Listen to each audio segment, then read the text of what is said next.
대한민국의 하루, 여러분의 하루를 정리해드립니다. YTN 뉴스 FM 뉴스 정면 승부.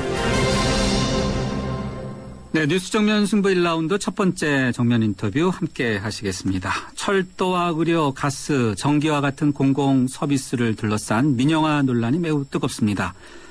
정부의 기본 입장, 청와대의 기본 입장 크게 사실이 아니다. 또 정부의 설명을 믿어달라. 이렇게 두 가지인데요. 그럼에도 불구하고 스물어들지 않는 민영화 논란.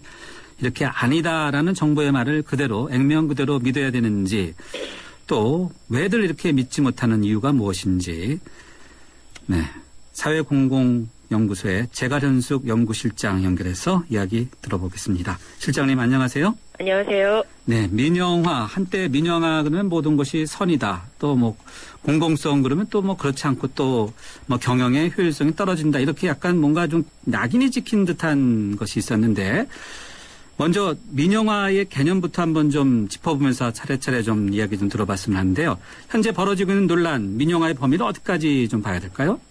지금 정부가 민영화가 아니다라고 주장하는 근거는 딱 하나, 매각이 아니기 때문에 민영화가 아니다라고 주장하고 있는데요. 그 민영화에 대한 개념을 뭐 거시적으로 정리를 할 때 정부가 자산이나 정부가 했던 기능을 민간에게 이전하는 경우를 모두 민영화로 볼 수 있습니다. 그럼 범주적으로 이거를 구분해 봤을 때 첫 번째는 조세로 뭐 지원됐던 게 사용자들의 부담금으로 전환되는 뭐 재원의 민영화라든가, 생산활동을 민간에 이전시키는 생산의 민영화라든가, 그리고 지금 정부가 아니라고 주장하는 소유권 이전, 매각을 통한 소유권 이전이라든가, 그리고 마지막이 뭐 경쟁력을 유발시키기 위해서 기존에 있던 법적 장치나 이런 규제들을 완화하는 것도 사실은 민영화의 형태로 볼 수 있습니다. 아, 그렇군요. 그러니까 민영화를 넓게 보느냐, 좁게 보느냐, 어떻게 규정하느냐에 따라서 상당히 또 시각차가 있을 수 있겠네요. 민영화 유형 자체를, 그러니까 굉장히 많은 유형이 있는데 매각만 두고 뭐 민영화가 아니다 이렇게 주장하는 것은 굉장히 협소하게 그 민영화를 이해하는 것으로 볼 수 있습니다. 네. 자, 지금까지 이렇게 일단 일반적인 언론의 보도를 중심으로 보면요. 이제 민영화를 통하면은 어떤 효율성이 좀 높다. 이렇게 많이들 지적해 오지 않았습니까? 일반적으로 그렇죠, 예. 네. 자, 그렇다고 보면은 그 공공부문의 민영화라는 부분, 그 자체에서는 효율성을 높일 수 있다고 봐도 되는 것이 아닐까요? 그게 이렇게 간단하게 접근하면 좀 애매할 수 있는 게요. 일단 민영화 자체가 전 세계적으로 확산됐던 배경이 사실은 신자유주의 체제로 뭐 전체 생산 경쟁 체제를 전환시키는 구조 안에서 영국 그 대처 시기부터 확산돼서 이게 전 세계적으로 확대되어 왔거든요. 네. 그래서 작은 정부를 추구하는 정부에서는 민영화가 선이고 가장 정부가 해야 할 어떤 업적처럼 그렇게 선도되기도 했는데요. 네. 그래서 사실상 말씀하신 것처럼 뭐 민영화를 하게 되면 서비스가 향상되고 뭐 요금이 인하되고 고용이 유연화가 확대돼서 장점이 많다. 뭐 이런 주장들이 있었습니다. 네. 근데 실제로 민영화를 해보니 나타났던 효과들은 뭐였냐면 네. 국가 자산 자체를 헐값에 매각하는 경우가 많았고요. 네. 그리고 사실은 국가가 독점해서 해왔던 뭐 수도, 전기, 물, 가스, 철도 이런 산업들을 네트워크 산업이라 하는데요. 이런 산업들의 공통점이 규모의 경제 자체가 독점을 통해서 운영될 때 최대치를 달하는 건데, 이걸 민간으로 이전시킨다고 해서 그럼 뭐 독점이 벗어나서 경쟁을 하느냐? 그렇지 못했다는 거죠. 그러니까 국가가 독점했던 걸 그냥 민간의 어떤 재벌이 독점하는 방식으로밖에 전환이 안 됐고, 그리고 요금도 인하가 되지 않고 사실은 인상되는 결과가 나오든가, 아니면 또 고용의 유연화라는 게 실질적으로 비정규직화라든가 고용의 불안이라든가 해고의 문제라든가 이런 식의 현실적 문제들이 더 많이 벌어졌던 거고요. 무엇보다 조금 우리가 이 국면에서 심각하게 봐야 될 거는 네. 공공성이 낮은 기관이나 아니면 네. 국가가 이렇게 수익성이 떨어지는 어떤 기업들을 사실은 팔아야 되는 건데요. 네. 실제로 민영화하는 대다수의 그 영역을 보면 네. 이미 국가가 선제 투자를 많이 해놓은 기관 산업이나 수요자들이 돈을 지불하지 않으면 살 수 없는 이런 필수재들, 이런 것들에 대해서 민영화를 하게 됨으로써 이런 것들을 우리가 사실은 역선택이라고 합니다. 그래서 이러한 문제점들이 오히려 더 많이 발생하는 게 문제라고 할 수 있습니다. 지금 실장님께서 언급하신 것들의 근거, 사례 어디를 바탕으로 하시는 거죠? 예를 들면 뭐 어느 나라의 뭔지 뭐 이런 게 좀. 네, 예를 들면 지금 저희 철도하고 그 의료가 최근에 이제 핫 이슈인데요. 철도 얘기를 들면 철도가 그 철도 민영화를 한 이후에 100개 기업으로 기업을 분할 매각했고요. 그래서 이 분할 매각한 이후에 선로나 기타 인프라를 담당하는 레일트랙이라는 회사가 설립이 됩니다.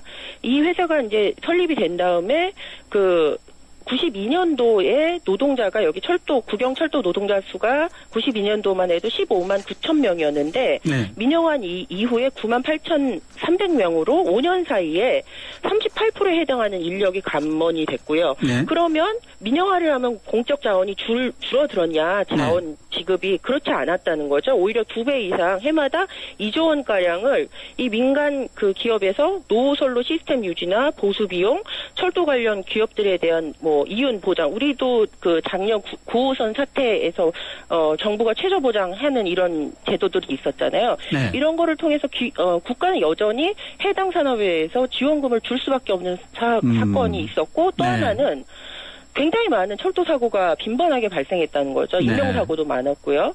그래서 결국은 레일트랙은 5년 만에 파산했고 재국유화하는 사례로 네. 이어졌습니다. 근데요. 그리고, 네. 네네. 자, 민영화에도 지금 이제 실적인 측면을 많이 언급해 주셨는데 네. 득이 되는 부분도 있을지 않을까 이런 생각은 드는데 흔히들 이 공기업의 방망 경영을 가장 많이 지적하지 않습니까? 네. 근데 득적인 면도 있지 않을까요? 그러니까 방망 경영으로 지금 정부가 그 핵심적으로 이야기하는 부분이 예를 들어서 지금 제가 철도 얘기를 했으니까 철도 예를 계속 들어볼게요.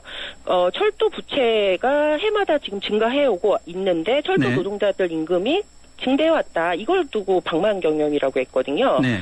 그럼 이 논리대로 한다면 저는 국가 부채 심각하게 증가했는데 네. 그럼 기재부를 포함해서 관료 행정부 임금 깎을 수 있냐는 거죠. 이런 논리는 적합하지 않은 거고 철도 부채의 핵심은요. 사실은 고속철도 건설 초기에 그 애초에 6년 건설하기로 했던 걸 12년 늘려서 건설이 완료가 됐거든요. 네. 이렇게 5조 원 투입하기로 했던 게 19조 원 투입이 되면서 4배 이상 증가했어요. 그럼 왜 그랬나 원인을 보니 잦은 설계 변경 이런 것이 다 비리와 커넥션과 관련된 사실 정부 책임과 정치계 책임이 굉장히 네. 크는데 철도 공사로 이 빚이 다 이전이 돼 왔습니다. 네. 그러면서 철도 공사는 이 빚을 갚아야 하는 지금 상황인데 유일하게 지금 철도 그 레일에서 수익을 보는 게 KTX 경부선하고 경인선 2개 노선이에요. 네.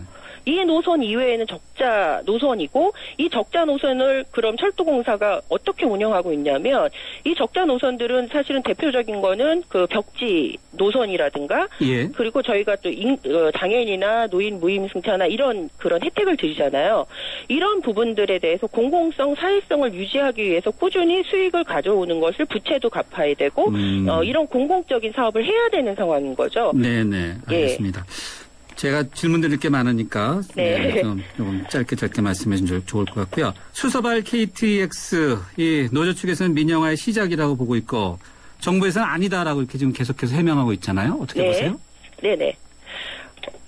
정부가 해명하는 거는 지금 제가 좀 아까 말씀드렸잖아요. 그 철도는 이 부채 문제 때문에 사실은 계속적으로 경쟁 도입이라든가 민영화 이런 게 도사리고 있는 건데 네. 그러면 수서발 KTX는 제가 아까 말씀드린 것처럼 흑자를 볼 수 있는 노선이에요. 그럼 철도 공사의 부채를 줄이기 위해서는 이 흑자 노선을 직접 운영을 해서 더 많은 공공성을 창출할 수 있는 기반을 다지게 하는 것이 이게 합리적이고 상식적인 방식인데 그리고 만약에 이 구간을 민간 기업, 재벌에게 만약에 운영권을 줬을 때 재벌 기업들은 들어와서 수익을 볼 수 있어요. 근데 반면 코레일은 기존의 건설 부채 다 떠안고 있죠. 이 떠안은 빚에 그리고 수익을 볼 수 있는 노선까지 뺏깁니다. 네, 알겠습니다. 예. 예. 자, 의료 민영화 논란도 뜨거운데요. 네. 자, 이게 철도와 마찬가지로 정부는 의료 민영화가 아니다 이렇게 선을 긋고 있지 않습니까? 네네. 의료법인은 이제 부대 사업 관련한 자회사 설립 허용 정책과 관련해서 논란이 네. 가열되고 있는 건데 이건 어떻게 봐야 됩니까? 애초에 우리나라 병원은요, 비영리 법인으로 한정했거든요.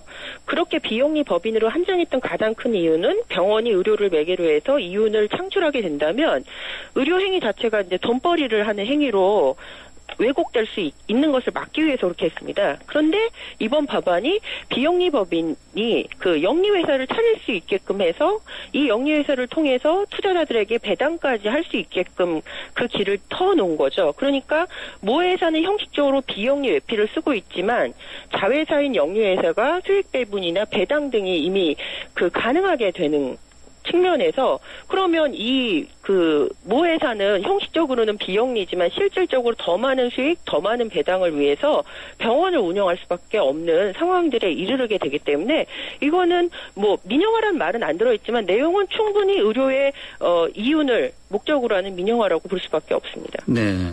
산업적 측면도 있지 않습니까? IT 기술도 발전하고 그러니까 그렇게 산업을 육성하는 측면에서는 또 필요한 부분도 있지 않나요? IT 얘기는 아마 원격 의료 얘기하시는 것 같은데요. 원격 의료 같은 경우도 지금 투자금 대비해서 의료적 측면에서 대면 진료하는 것보다 더 많은 효과성이 나온다는 조사 결과가 아무에도 없어요.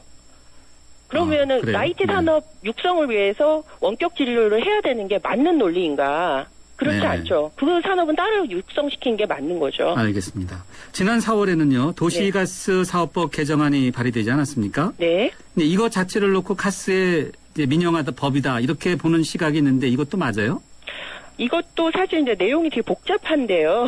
간단히 좀 설명해 주세요. 네. 그러니까 우리나라가 지금까지는 민간 기업이 수입해온 가스를 다른 업체한테 판매할 수 없게끔 해놨는데 네. 이제는 이 판매할 수 있도록 한다는 법안이었는데 다행히 이거는 지난 12일에요. 법안 소위에서 이 조항을 삭제하고 통과를 시켰습니다.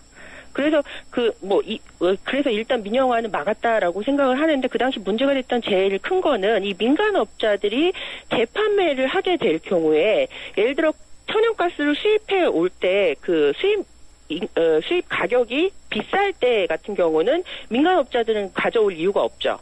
그런데 가스공사는 공급의 의무가 있기 때문에 일정 정도 용량을 가져와야 됩니다. 그리고 그것을 국내에 이제 판매를 하게 되는데 민간업자들 같은 경우에 그럴 때는 가스공사로부터 이제 받게 되고 그리고 가격이 쌀 때는 또 대량 수입을 해오겠죠. 수입해온 걸 그리고 팔아야겠죠. 민간업자들 같은 경우. 그렇게 되면 국내에 수요 층 자체가 기존에 이제 예측됐던 수요나 이런 거에 맞춰서 움직였던 시장 자체가 네. 굉장히 혼선이 빚어지면서 일반 예. 도시가스 요금의 인상을 사실은 부추길 수 있는 원인으로 작동될 수 있습니다. 네, 알겠습니다. 철도나 의료, 가스 여러 가지 이렇게 문제가 되고 있는 거 언뜻 생각해보면 공공성도 확보하고 효율성도 높이고 이렇게 일거양득 두 마리 토끼를 잡을 수 있는 해법은 없습니까? 그러니까 효율성을 우리가 무엇으로 볼 것이냐라고 생각을 합니다. 그러니까 효율성 자체를 인풋 대비 아웃풋이 많은 것으로 봤을 때는 사실은 답은 너무 명확하죠. 그러나 우리가 공공성이란 측면을 공공재 중심으로 안정적으로 제공하는 방식, 국민들의 삶의 질을 향상시키는 방식이 더 중요하다면 효율성의 가치보다는 공공성의 가치에 좀 더 주목을 해서 이 공공기관의 지배구조를 좀 안정화시키는 것이 더 바람직하지 않을까라고 생각합니다. 예, 알겠습니다. 실장님 오늘 말씀 여기까지 듣겠습니다. 고맙습니다. 예, 감사합니다. 지금까지 사회공공연구소의 재갈현숙 연구실장이었습니다.